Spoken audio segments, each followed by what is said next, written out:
Morning বন্ধুরা, কেমন আছো তোমরা? সবাই নিশ্চয়ই ভালো আছো, আমিও ভালো আছি। আর আজকে হলো রোববার।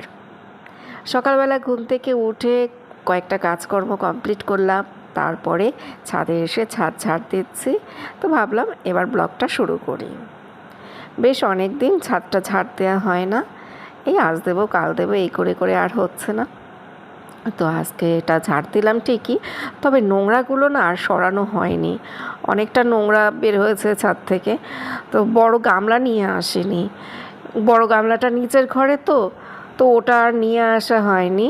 তো ভাবলাম এগুলো ছাদের কোনায় থাক, আমি না হয় কাল পরশু গামলা ভরে এই নোংরাগুলো তারপরে রাস্তার ওই দিকে ফেলে দেব। গামলাটা উপরে নিয়ে আসলে ভালো হতো, তাহলে নোংরাগুলো একবার আমি নিচে নিয়ে যেতে পারতাম।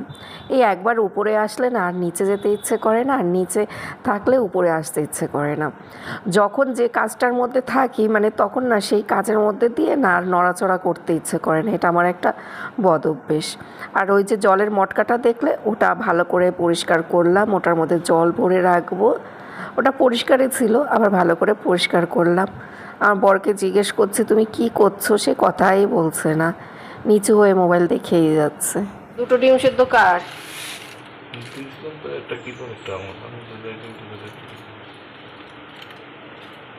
চা আর ডিম সেদ্ধ, নিজের ব্রেকফাস্ট নিজে বানিয়ে নিচ্ছে। ঠাকুরের বাসনটা ধোয়া হয়ে গেল, এবার এই জায়গাটা ঝাড় দিয়ে রাখি। ওই যে বালতির মধ্যে ঠাকুরের ফুল প্লাস্টিক সব, ওগুলো আজকে ফেলতে হবে। আজকে অনেক নোংরা দিতে হবে গাড়িতে।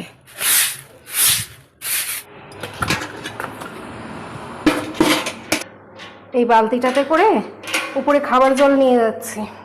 ওই যে সকালবেলা মটকাটা ধুয়ে রেখেছি, সেই মটকার মধ্যে জল ঢালবো।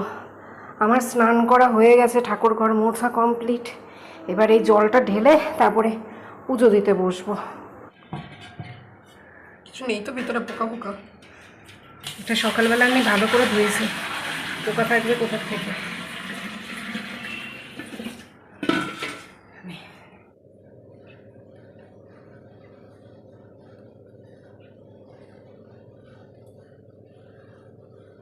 রাধা মাধব, হরে কৃষ্ণ হরে কৃষ্ণ কৃষ্ণ কৃষ্ণ হরে হরে, হরে রাম রাম রাম হরে হরে। মুখের কি অবস্থা, নিজের চেহারা দেখে তো নিজেই ভয় পাচ্ছি। মাথায় চিরুনি নেই, মুখের মধ্যে ঘাম ভর্তি, সিঁদুর নেই, কেমন লাগছে আমাকে দেখতে, তাই না? এখন যাব ড্রেসিং টেবিলের সামনে, এখন যাব না, ঠিক এখনও না, ওই ভাত ডাল আগে বসাবো তারপরে যাব। রাধা মাধবের পুজোটা দিলাম, আর আজকে ঠাকুরের ভোগে দিয়েছি সিঙ্গাপুরি কলা আর লাড্ডু। অনেক দিন পর ঠাকুরের ভোগে সিঙ্গাপুরি কলাটা দিলাম। আর ওই যে কৃপা বলছিল না যে ওই মটকার মধ্যে পোকার কথা, তো ওই সময় আমি তাড়াহুড়োতে ছিলাম, তো তোমাদেরকে বলতে পারিনি। এই মটকাটা সেই 3-4 বছর আগে কেনা হয়েছে, কিন্তু আমরা এর মধ্যে জল রেখে না একবারও খাইনি। কিনে আনার পর আমাদেরকে একজন সেই বলল যে এই মটকার মধ্যে জল রেখে খাওয়া ভালো না, এর মধ্যে পোকা হয়ে যায়, প্রতিদিন এটা ভালো করে পরিষ্কার করতে হয়, তা না হলে এর মধ্যে পোকা হয়ে যায়। ওই কথা শোনার পরে আমাদের ওটার উপর দিয়ে ভক্তি উঠে গেছে। ওই মটকা ওইভাবেই পড়ে রয়েছে। আমি কিন্তু ঘষা মাজা করে মটকাটাকে রেখে দিয়েছিলাম, ওটার মধ্যে জল ভরে খাবো। কিন্তু ওই কথা শোনার পর 3-4 বছরের মধ্যে আমি আর ওটার মধ্যে জল ঢালিনি, ওই কোনো দিনই ব্যবহার করিনি, শুধু ধুয়ে মেজে রেখে দিয়েছিলাম। আজকে সকালে ওটা আবার ভালো করে ধুয়েছে, জল ভরবো তো ওই জন্য আবার ভালো করে পরিষ্কার করলাম। তো এখনও না মানে ওই কথাটা মনে পড়লে না কেমন যেন গা গুলিয়ে ওঠে, যে জলের মধ্যে পোকা হয়, ওই কথাটা মনে পড়লে না কীরকম যেন ঘেন্না লাগে। সেই জন্যই কৃপা বলছিল যে পোকা হবে না, তো ওইসব বলছিল। কৃপাও জানে যে ওই পোকার ভয়ে এই মটকার মধ্যে জল রেখে খাইনি। যাই, এবার রান্নাঘরের দিকে যাই, গল্প করলে হবে না। কিন্তু গরমের দিনে আমার কাজ করতে কোনো অসুবিধা হয় না, রাত 2টো অবধিও আমি কাজ করতে পারি, আমার কোনো অসুবিধা হয় না গরমের দিনে কাজ করতে। শীতের দিনে কাজ করতে পারি না, শীতের দিনে খুব কষ্ট হয়। এই যে সবার মুখে গরম গরম একই কথা শুনছি, গরম লাগছে, ঘাম হচ্ছে ঠিকই, কিন্তু আমার ঘরের কাজকর্ম করতে কোনো অসুবিধা হচ্ছে না। কিন্তু শীতের দিনে আমি ঘরের কাজকর্ম করতে পারি না, তখন আমার এত কষ্ট হয়। আমি শুধু ভাবতে থাকি শীত কবে যাবে, কবে যাবে শীত। অর্জুন মাছ খায় না, ডাল খায় না, তারপরে সবজিও সেরকম একটা খায় না, বেছে বেছে কিছু কিছু সবজি খায়। অথচ ছোটোবেলায় কিন্তু এরকম ছিল না। ছোটোবেলায় আমি ওকে সমস্ত রকমের খাবার খাওয়াতাম, কিন্তু এই গত মনে হয় 2-3 বছর ধরে অর্জুন এরকম হয়ে গেছে। আস্তে আস্তে দেখছি ডাল খাওয়াটাও বাদ দিয়ে দিয়েছে। আগে তাও একটু ডাল দিয়ে ভাত খেত, এখন ডাল একদমই দেখতে পারে না। ভাবছি সবজির কোপ্তাকারি করে দেব, সেই জন্য সবজিগুলোকে গ্রেট করে নিলাম। এগুলো গ্রেট করা হয়ে গেল, আর অর্জুনের জন্য ডিম টোস্ট করে নিলাম দুটো। কৃপারটা করে নিয়েছে। অর্জুনের এটা একটু সস দিয়ে দিলাম, সস দিয়ে খাবে। অর্জুন, অর্জুন, ফ্রিজের উপরে দেখো কত রাজ্যের জিনিস। ভাত হয়ে গেছে, গামলাতে করে ভাতটা ঢেলে রাখলাম। এটা ঠান্ডা হলে ফ্রিজে ঢুকিয়ে রাখবো, তা না হলে ভাত না জল জল হয়ে যায়। আর এখানে আছে শরবতের জিনিসপত্র। চিনি জলের মধ্যে দেখো ভিজিয়ে রেখেছি। শরবত করার সময় চিনি গুলতে চায় না, তো ওই জন্য আজকে বিকেলের দিকে চিনি গুঁড়ো করে রেখে দেবো। শরবত খেতে গেলে চিনি তখন আর গলে না, নিচে সব চিনি জমা হয়ে থাকে। হাতের কাছে এই শরবত বানানোর সমস্ত কিছু রেখে দিলাম। একটু পরপর গ্লাস লাগিয়ে লস্যি বানাতে হয়, ওই জন্য এগুলো সব টেবিলেই থাকবে। কলাটা জায়গা মতো আমার রাখতে হবে। আর এই যে এগুলো ফ্রিজে কিছু ঢুকবে, কিছু আমার ওই রান্নার কাজে লাগবে। রান্না না হতে না এটা ঠিকঠাক মতো গুছাতে পারি না। কুমড়ো, চিচিঙ্গা আর সজনে ডাঁটা এই দিয়ে একটা সবজি রান্না করছে আমার বরের জন্য। এটা ভাজা ভাজা মতো হয়ে গেছে। এখন এর মধ্যে দেব সর্ষে বাটা। এই দেখো, এই যে সর্ষে গুঁড়ো ভিজিয়ে রেখেছিলাম, এটা দিয়ে দিলাম। সর্ষে বাটা দিয়ে এটা একটু ভালো করে ফুটিয়ে নিলাম। এবার কাঁচা সর্ষের তেল দিয়ে নামিয়ে নেব। প্রত্যেক দিন না ওই একই রকম শুক্তো, লাবড়া, ঘ্যাট খেতে ইচ্ছে করে না, তো আজকে ভাবলাম একটু সর্ষে দিয়ে রান্না করি, সর্ষে বাটা দিয়ে। ব্যাস, এটা হয়ে গেছে। একটু ঢাকা দিয়ে রাখবো। মিষ্টি দিলে ভালো হতো, কিন্তু মিষ্টি তো দেবো না। নিরামিষ তরকারির মধ্যে একটু মিষ্টি না দিলে না ভালো লাগে না। এখানে আছে গাজর, বিট গাজর, মিষ্টি কুমড়ো, এগুলো সব গ্রেট করে নিলাম। এবার এর মধ্যে দেব সয়া সস আর কর্নফ্লাওয়ার, একটা ডিম। এই দিয়ে ভালো করে মেখে তারপরে ছোট ছোট করে বড়ার মতো করে ভেজে নেব। প্রতিদিন রান্না করতে এসে এই এক চিন্তা, ছেলের জন্য কি বানাবো, ছেলে কি দিয়ে ভাত খাবে। গরমের মধ্যে তো আমি ওকে প্রত্যেক দিন ডিমও রান্না করে দিতে পারছি না। আর আমার ছেলে মেয়ের খাওয়া দাওয়া নিয়ে ভীষণ বায়না আছে। আজকে যে খাবারটা খাবে পরের দিন সেই খাবারটা খাবে না। আজকে যদি আমি আলুর দম করে দিই, পরের দিন আলুর দম করলে সেটা আর খাবে না। ছেলে মেয়ে দুজনেই এখন স্পষ্ট করে বলে দেয় যে তুমি আলুর দমই রান্না করো, তবে সেটা অন্যরকম করে করবে। আজকে যদি তুমি ঝাল আলুর দম করো, তাহলে পরের দিন কাশ্মীরি আলুর দম করে দেবে, তারপরের দিন আলু ভাপা করবে। মানে একই রকমের রান্না তারা প্রত্যেক দিন খাবে না। আমরা কিন্তু ছোটোবেলায় এত কিছু বুঝতাম না। মা মাছ আর ডাল করে রাখতো, সেই দিয়েই ভাত খেয়ে নিতাম। সবজিও করতো, আমাদের বাড়িতে তো অনেক রকমের রান্না হতো, কিন্তু আমরা মাছ ডাল দিয়ে ভাত খেয়ে নিতাম। এই দেখো বন্ধুরা, 6খানা বড় বড় তেলাপিয়া মাছ। আজকে কিন্তু মাছ রান্না করার কথা ছিল না। আমার বড় ভাসুরের বাড়িতে আজকে মাছ ধরা হয়েছে। ওদের একটা ছোট্ট অ্যাকোরিয়ামের মতো রয়েছে, আমি ভিডিওতে কয়েকবার দেখিয়েছিলাম। বাইরে একটা ছোট্ট অ্যাকোরিয়াম টাইপের রয়েছে, তার মধ্যে না তেলাপিয়া মাছ ছেড়েছিল। তো আজকে সেখান থেকে মাছ ধরা হয়েছে। আমার বরকে 6টা তেলাপিয়া মাছ দিয়েছে, সে এখন ওগুলো নিয়ে এসছে। তো আমার বরকে বললাম যে এগুলো তুমি কাটিয়ে নিয়ে আসো বাজার থেকে। ও বলল যে ও কাটাতে পারবে না, এদিকে এগুলো জ্যান্ত তেলাপিয়া, সেই জন্য এই মাছগুলো আমি নিজেই কেটে নিচ্ছি। আর কালকে তো সোমবার, এই মাছটা খেতে পারবো না, ওই জন্য ভাবলাম আজকে মাছটা ভাজা করে রাখি, জ্যান্ত মাছটা এইভাবে ফ্রিজে রেখে দেবো। সেই ভেবেই মাছটা এখন আমি এই কষ্ট হলেও কেটে নিচ্ছি। প্রথমে ছুরি কাছে দিয়ে কাটার চেষ্টা করেছিলাম, কারণ আমার বটি নেই। মাছ কাটার বটিটা না নষ্ট হয়ে গেছে, পাশের ঘর থেকে বটি চেয়ে নিয়ে আসলাম, ওদের বটি দিয়েই মাছগুলোকে কেটে নিচ্ছি। আর এই দেখো, গ্যাসের সিলিন্ডার শেষ, এখন আরেকটা আবার সিলিন্ডার এনে লাগিয়ে নিলাম। রান্নার মাঝখানে সিলিন্ডার শেষ। আজকে আমার কাজের উপরে শুধু কাজ। আমার বরের তো আজকে দুপুরবেলা ঘরেই ভাত খাওয়ার কথা ছিল, এই হঠাৎ করে 11টার দিকে মাছগুলো নিয়ে আসলো আর বলল যে আমি আজকে বাড়িতে ভাত খাবো না, আজকে আমার নেমন্তন্ন আছে। আমার তো রান্না বান্না সকাল সকাল হয়ে যায়, ও যখন ওই 10টা-11টার দিকে নেমন্তন্ন পায় তখন তো আমার রান্না হয়ে যায়। আমি ওর জন্য আরও টুকটাক এটা ওটা রান্না করেছি, আমি জানি ও বাড়িতে খাবে। ও যদি বাড়িতে না খেত তাহলে আমি গরমের মধ্যে এত কিছু রান্না করতাম না, আমাদের 3 জনের জন্য একটু হালকা ফুলকা 1 রকম বা 2 রকমের রান্না করে রাখতাম। গরমের মধ্যে কোথায় আমাকে সবাই একটু কম কম কাজের চাপ দেবে তা না, সবাই মিলে আমাকে আরও বেশি বেশি কাজের চাপ দিচ্ছে এই গরমের মধ্যে।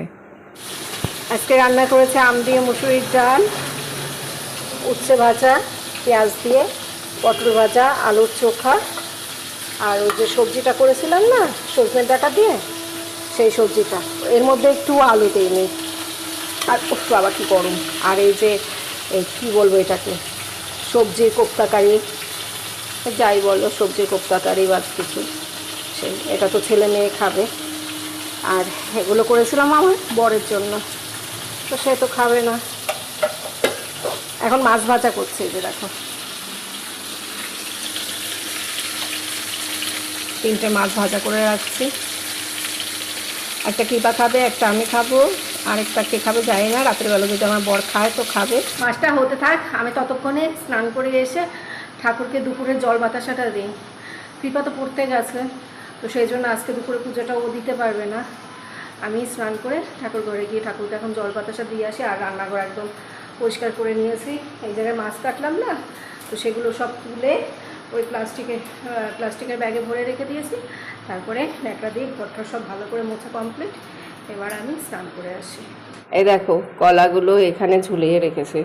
কলা এইভাবে ঝুলিয়ে রাখলে নাকি অনেক দিন ভালো থাকে। অনেক দিন বলতে ঝুড়িতে রাখলে যে কদিন ভালো থাকে তার থেকে হয়তো 2-1 দিন বেশি আর কি ভালো থাকবে। যা গরম পড়েছে তার মধ্যে কলা ফলা সব রাখা মুশকিল, নষ্ট হয়ে যায়। এখন 7:35 বাজে। 7টার সময় আমি নিচের ঘরে চলে এসেছি ভিডিওটা এডিট করে। ওই যে তখন উপরে ঘরে গেলাম, গিয়ে ভিডিওটা এডিট করলাম, এডিট করে তারপর উপরে ঘর দুটো গোছালাম। ছেলে মেয়ে উপরে ঘরে ছিল, ঘর সব এলোমেলো করে রেখে দিয়েছে, তো সেগুলো গোছগাছ করে তারপরে নিচে আসলাম। সন্ধ্যেবাতি আজকে কৃপা দিয়েছিল, আমি তো সন্ধ্যের সময় উপরে ছিলাম, আজকে সন্ধ্যের সময় আর নিচে আসতে পারিনি। তো কৃপার সন্ধ্যেবাতি দিয়েছে, কিন্তু পুজো দেওয়া হয়নি। পুজো আমি পরে দেবো, পুজো দিতে আজকে দেরি হবে, হাতে কয়েকটা কাজ রয়েছে, তো সেগুলো করছি এখন। কৃপা ওর জন্য আবার এই ফুচকা খেলো, এখান থেকে বাইরে থেকে ফুচকা ছিল, ফুচকা খেলো 10 টাকা 10 টাকার। আর আমি ওই যে ওই কোপ্তাগুলো আছে না, দুপুরবেলা যে কোপ্তার ঝোল বানালাম, তো সেই কোপ্তাগুলো আবার ভাজলাম, কিছুটা রেখে দিয়েছিলাম ওদের বিকেলের টিফিনের জন্য। ওরা বলে যে ওগুলো খাবে না, তাও আমি ওগুলো ভেজে রাখলাম, ও যদি 1-2 রাতের বেলার দিকে খায়। কালকে তো সোমবার, ওই জন্যই তো এত অসুবিধা হচ্ছে। তা এখন এই হাতে কাজ রয়েছে বলতে মশলাপাতি করব, আদা রসুন পেঁয়াজ কাঁচা লঙ্কা এগুলো সব নিয়ে বসছি। একটু গানটা চালিয়ে দিয়ে ফটাফট করে এই কাজগুলো করে নিতে হবে। এই দেখো পেঁয়াজ আদা রসুন সব এলোমেলো করে রাখা আছে। এই যে কাঁচা লঙ্কাগুলোর বোটাগুলো দেখো ছাড়ানো হয়নি, শুকিয়ে গেছে। তো এগুলো এখন সব ঠিকঠাক করি। আদাগুলোও কেমন শুকিয়ে এসছে, গরমের দিন না, কোনো কিছুই আর ভালো থাকে না। আগে আদাটা পেস্ট করব, তারপরে লঙ্কা পেস্ট করব। আদা লঙ্কা পেস্ট করে এগুলো আগে ফ্রিজে রেখে দেবো, তারপর পেঁয়াজ রসুন কাটবো, মশলা রেডি করে রাখবো। আর দেখো বাটির মধ্যে আলু সেদ্ধ করে রেখে দিয়েছি। দুপুরবেলা কয়েক পিস কাতলা মাছ আমার বর নিয়ে এসেছিলো বাজার থেকে, সেই মাছগুলোকে ধুয়ে সেদ্ধ করে নিয়েছি। এই যে দেখো এখন এগুলোর কাটা ছাড়াচ্ছি। ফিশ কাটলেটের জন্য সমস্ত রকমের প্রিপারেশন করে রাখছি। সামনে অর্জুনের জন্মদিন, তো ভাবলাম সেদিন ফিশ কাটলেট বানাবো, তো ওই জন্য আজকে সমস্ত কিছু রেডি করে রাখলাম। জন্মদিনের দিন শুধু এগুলো গরম গরম ভাজা হবে, এসব করতে একটু সময় লাগে। তো পুরটা রেডি, এবার এটা এই কাচের বাটিতে ভরে ঢাকা দিয়ে ফ্রিজে রেখে দেব। তারপর যেদিন এগুলো ভাজবো সেদিন ওই বিস্কুটের গুঁড়ো ব্যাটার এসব দিয়ে ভেজে নেব। এই হলো আদা লঙ্কা পেস্ট, এটা হলো রসুন, পেঁয়াজের খোসা ছাড়িয়ে রাখলাম। আর এই যে দুপুরে যা রান্না করেছে তার থেকে এইটুকু এক্সট্রা রয়ে গেছে। এবার এগুলো সব ফ্রিজে রেখে দেবো। ওকে বললাম তুমি আজকে রাতে ভাত খাবে, ও যে দুপুরবেলা যা যা রান্না করেছি সব ওকে দিলাম খেতে। তুমি যদি ভাত না খাও সব আবার ফ্রিজে আমাকে ঠেসে ঠুসে রাখতে হবে, কালকে সোমবার। ওকে জোর করে ভাত খাইয়ে দিলাম, ভাত খেতে চায়নি। তারপরে এই আমি বলাতে ভাত খেলো, জানে যে এরপর অশান্তি হবে, সেই ভয়ে ভয়ে খেয়ে নিয়েছে। আজকে সারাটা দিন এত কাজের চাপ গেল, এত কাজের চাপ গেল, বাবা রে বাবা, ক্যামেরায় তো তোমাদের সব কিছু দেখাতেও পারিনি। এইগুলো সব রেডি করে তারপরে কি করলাম, আমি না শুধু সব ভুলে যাই, জানো তো, কথা বলতে বলতে যাই সব ভুলে। এগুলো রেডি করার পরে রান্নাঘর পরিষ্কার, ঘর ঝাড় দেওয়া, তারপরে স্নান করে পুজো দেওয়া, ভাবছিলাম ঠাকুরের বাসনটাও মেজে রাখবো, আর ইচ্ছে করলো না। এই সন্ধ্যের পর দুবার বাসন মাজলাম, একবার ওই যে ওই ভেজ কোপ্তাটা ভাজতে ভাজতে বাসন মাজলাম, আবার এখন এই বাসন মেজে রাখলাম। ভাতের হাঁড়িটা ভিজিয়ে রেখেছি, সকালবেলা আবার ওই ভাতের হাঁড়ি মাজতে হবে। আজকে প্রচণ্ড চাপ গেছে, দুবেলায় খুব চাপ গেল। তো এখন এই উপরে চলে যাই, এগুলো সব ফ্রিজে রেখে। আমি না মানে কথাও বলতে পারি না, আমার দাঁতে এত ব্যথা, আমার কথাও বলতে ইচ্ছে করে না, কিছু খেতেও ইচ্ছে করে না। বস্তার মধ্যে হলো ওই যে পয়লা বৈশাখের দিন দোকানে পুজো হয়েছিল সেই সমস্ত বাসন, পুজোর বাসন, এগুলো সব আবার 3 তলায় রেখে দিতে হবে। এগুলো এই বস্তা ভরে রাখলাম, যখন আমি ঠাকুর পুজো দিলাম রাত্রেবেলা তখন। 10:30 বাজে এখন। উপরে ঘরে এসে ওষুধ খেলাম, কটা ওষুধ খেলাম, 4টে ওষুধ খেয়েছি। তারপরে মালা নিলাম, তারপরে এটাকে পড়তে বসালাম। এই যে সারাদিনে পড়তে বসেনি, এখন এই বকে বকে পড়তে বসালাম। তো ওরা দুজন পড়বে আর আমি ভিডিও এডিট করব। কিছুটা রেডি করে রাখতে হবে, তা না হলে আবার আজকের মতো অবস্থা হবে। আজকে আমার ভিডিও ঠিকঠাক এডিট করা হয়ে যেত, কিন্তু কালকে আমি কোনো কিছু করিনি। আগে থেকে যদি একটু রেডি না করে রাখি, তো যখন ওই দুপুরবেলা এডিট করতে বসি সেই সময় অনেক সময় লাগে। ওই জন্য আগের দিন একটুখানি এডিট করে রাখতে হয়, তারপর বাকিটা দুপুরবেলা করে তখন আপলোড করে দিই।